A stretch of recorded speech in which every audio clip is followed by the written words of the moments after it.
Alright guys, welcome to your 50th tutorial, and as promised we're going to be working on the constructor and also the GUI in this lesson. So let's go ahead and do that right now. So public client is the name of the class I'm working in, and I'm actually going to pass it in a string host. Now let me go ahead and explain to you guys why the client class is going to be different from the server class. So basically we're building two programs here. One of them we just built is going to be sitting on a server. Now the server is a public server. Everyone in the world is going to be able to access that. So it's basically going to be waiting and listening for anyone to connect to it. However, this program right here is going to be sitting on your personal computer, your desktop or your laptop, whatever it may be. Now, those computers, you don't want anyone in the world to access. That's only your computer. Your information is safe. So, since we don't want everyone in the world to be able to access it, we're going to build this program a little bit differently.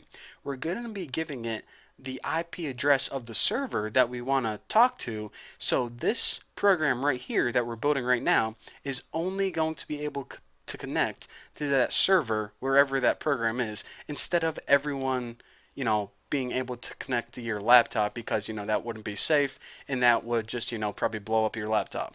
So that's what we're going to be doing, and that's why we need to pass in the IP address of pretty much the server or where we are connecting to. So again, before we do that, we're basically going to be building it the same as the last one, where super, just the title that appears, client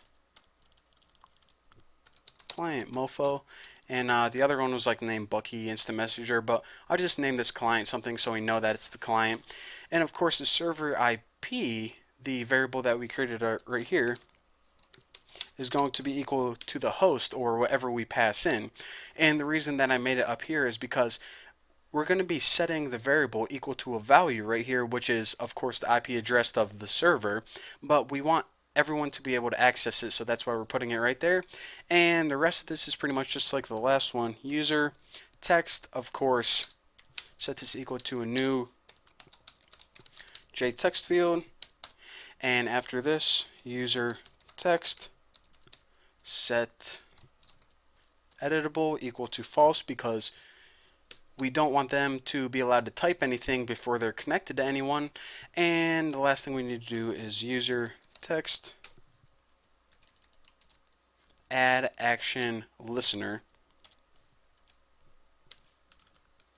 And inside here, let me go ahead and make it pretty. Add action listener, and let's go ahead and add a new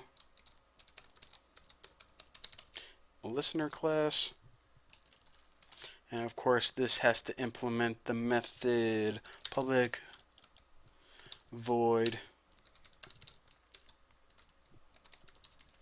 action perform action event. Now that my error messages are out of there, we can go ahead and do the important stuff. And the first thing we want to do is send data, which is basically event how you, of course, send the data or send the message or whatever. And the next one is user text set text equal to nothing at all. Alright, so basically what we're doing is we have to build this method right here, send data, and what this does is basically take whatever's inside your text area and sends it to the other person. And this right here, of course, like resets it back to blank. And if you don't know what I'm talking about, I go into detail in the last tutorial. Basically the same technology that we're using.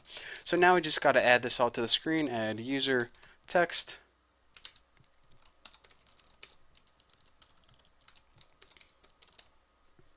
border layout north.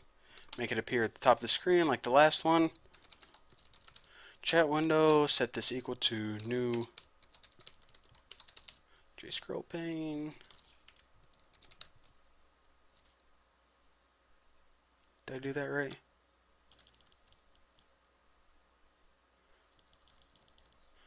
Okay, I think I'm way messing up here. I was typing and I was looking at my keyboard because I got a weird keyboard right now. Alright, so the first thing that we do is chat window equals new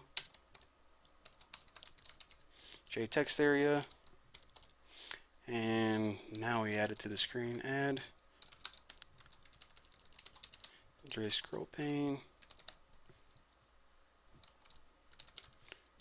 Chat window first, and where do we want to put it?